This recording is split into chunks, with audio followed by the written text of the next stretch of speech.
Welcome to news. Before heading to the today's stories, I like to inform you about this segment. This segment is called as news. Here I will be explaining the major events that took place in a day. Here I will be explaining the things in a more simple and understandable way. No 1 hour long stories, no unnecessary long debates. So let's begin. Our story number 1 is with Pakistan. Pakistan's lies exposed. Guess what? Shehbaz Sharif makes U-turn, confirms Indian missile strike on Pak airbase. Today, Pakistan itself gave a proof of destruction caused by India. Pakistan's PM Shehbaz Sharif has confirmed that India launched ballistic missile strikes on Noor Khan airbase and other locations on 10th May. He said these things while addressing at a ceremony at the Pakistan Monument on Friday. Sharif revealed that he was informed of the strikes by Chief of Army Staff General Syed Asim Munir during the early hours of the day. He said at around 2:30 a.m. on 10th May, General Syed Asim Munir called a secure line and informed me that India's ballistic missiles have hit Noor Khan Air Base and other areas. Our Air Force used homegrown technology to save our country, and they even used modern gadgets and technology on Chinese jets. All this shows that missile strikes on the Pakistani air bases were a major game-changing move. It was a turning point in the conflict that made Pakistan realize that it could suffer even more damage. Our second story is once again with Pakistan. Let's cut across to more breaking news that's coming in. Angry protests have been broken out in Pakistan-occupied Gilgit-Baltistan against the Pakistani army. Now Pakistan's internal turmoil clearly on display. Look at the images on your screen. Thousands of people, it seems, together protesting against Pakistani regime. This is happened at Gilgit-Baltistan region. So what's the cause for this unrest? Historically, the region has seen tensions related to its disputed status between Pakistan and India. Additionally, the region is a majority Shia area within a predominantly Sunni Pakistan, leading to sectarian violence. Some sources also cite dissatisfaction with the region's lack of political representation and autonomy within Pakistan. There are also claims that the region's sources are being exploited by Pakistan, particularly through large-scale infrastructure projects like Bunji Dam. This has fueled resentment and protests among the local population. There are some external factors as well. The region's geographical location near China has led to increased Chinese investment and influence, which has also been a source of tension. The construction of the Karakoram highway has opened up the region to great interaction with both Pakistan and China, but has also increased the risk of sectarian clashes and other conflicts. So what Pakistan is doing? Pakistan scrambles to tighten its grip over regions, slipping from its hands. The cries for freedom grow louder from the mountains of Gilgit-Baltistan to the deserts of Balochistan.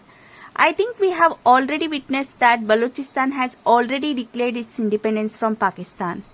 So we will see what will happen in the coming days.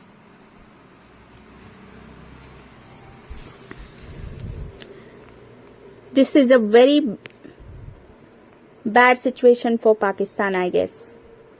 So now let's move to the next story. Now let's move to the third story. Our third story is from the Middle East. Israel takes the revenge, bombs Houthi sites and threatens to target Houthis leaders. In fact, Israel strikes Yemen's Red Sea ports of Hodeidah and Salif with 25 jets drop. On camera we can see a huge ball of fire at the port. Clouds of smoke billows into the sky. IDF destroys Houthis' infrastructure. Houthis fail miserably.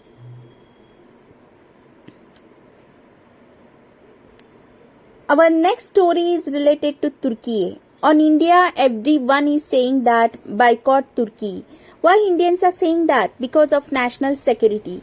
During India-Pakistan war, Turkey openly supported Pakistan. In fact, Turkey armed Pakistan with its drones and other weapons. This is why in a nationwide campaign to ban goods from Turkey is gaining momentum in India. The Turkish president's open support to Pakistan is now stirred a bit of honestness back home. Looks like Turkey has forgotten India's humanitarian aid during the 2023 earthquake.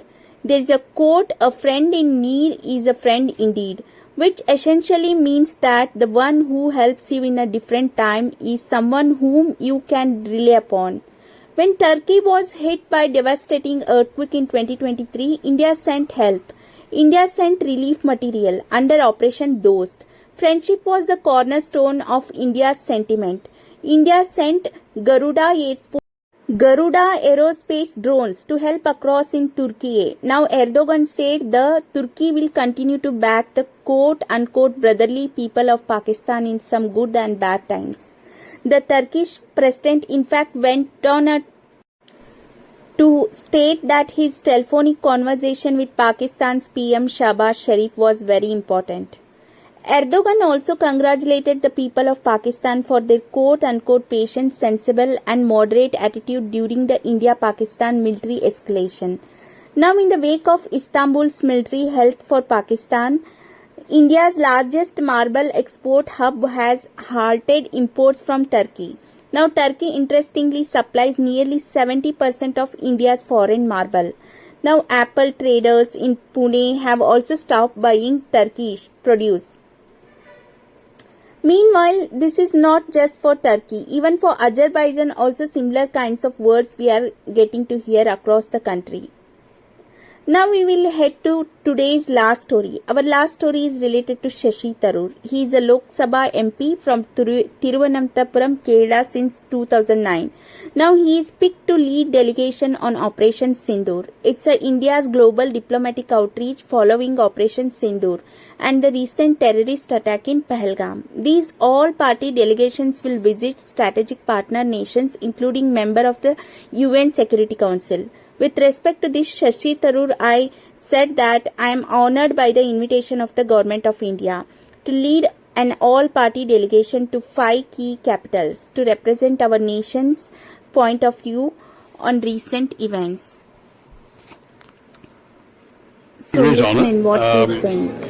As a citizen, being called upon to serve the nation at a time of crisis is a matter of a duty for all of us. At the same time, for me, it is an honor that I've been asked to lead the delegation, and I look forward very much to playing my part. I have always said that when my services are required by the nation, I should not be found wanting, and I had no hesitation in accepting the kind invitation of the government. So which, that is it for to today. my mind, thank you for watching is it, and I will nothing see to you do in the with next politics one. Until and then, everything to take do care. with our country's national interests. And national interest, to my mind,